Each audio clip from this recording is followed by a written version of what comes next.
Today on the Southern California Real Estate Report, outdoor eating is here to stay. Stay tuned.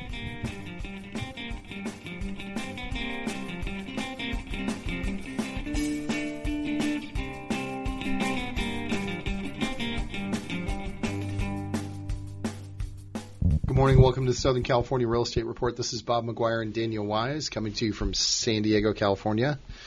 A new update on something that everyone seems to love from the pandemic is the streeteries, as they call them, that have been built around the city. It looks like the city and development services have come up with a plan of attack to keep those in place, at least for some places, not for all, but for some. Exactly. And this would allow outdoor dining to kind of continue permanently. Yeah. Luckily in San Diego, outdoor dining has always been a popular option, and these outdoor eateries will give people the opportunity to basically have more options as far as that's concerned. Yeah, I really like it. I think it's great. I think it's really cool, especially in the more urban neighborhoods of San Diego. So obviously University Heights is an area that I frequent a lot.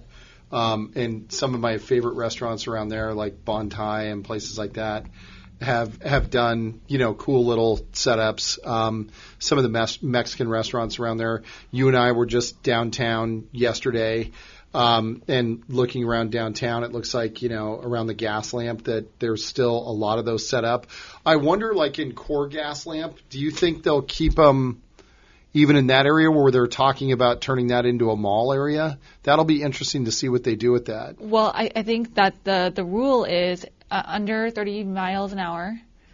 No parking lots. No parking lots. No white or yellow zone or areas. Or blue. Yeah, no white, yellow, or blue zones. Red, blue, or white curbs, or within an alley either. Yeah, and I think, Yeah, and they're limited to streets with speed limits they're limited to streets with a speed limit that is no greater than 30 miles per hour. Yeah, and a lot of restaurants are in violation of that. I mean, I think it's also you can't be within a fire hydrant distance, which I guess makes it a yellow zone anyways, right? But yeah, or makes it a red zone, excuse me. Yeah. So it's lenient, but it's also going to drastically change the environment that we've been used to over the last nearly 2 years. Right. So, with this, so there's going to be some interesting real estate aspects about this. And by the way, so this article is very recent. This article is effective October 25th or 6th. Right. And this is, I believe, a UT article. It is. And it's a relatively recent article, and it's interesting from a standpoint of how the city is viewing these. And, of course, anything that the city is going to get involved in, there's going to be a fee for it, right? But more so, we'll touch on the fees here in a minute and what the charges will be and how they're kind of looking at them. But more importantly, the real question is going to be, too, is for these spaces that are commercial restaurant spaces, how are the landlords going to view these? These are obviously going to be an amenity to the property, but it's going to be a separate lease transaction, one for the streetery or the, dining area or, ancillary dining area is going to be a lease or a fee structure that's based on this city's calculation that we'll get to in a minute. And then you're going to have the regular, interior retail price per foot. So the question becomes, does that make those spaces more valuable? Or is it something that now, so over the pandemic, there was no charge for any of this. The restaurants were building them as a means of survival. Yeah. That's what the issue was that, during the periods that there was no indoor dining, these were constructed.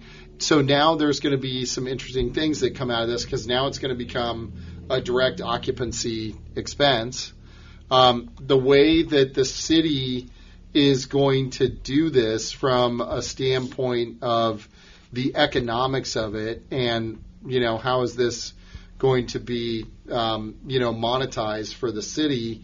So it's kind of a two-part process. So one of the processes has to do with, those structures that were built that have tents and things like that.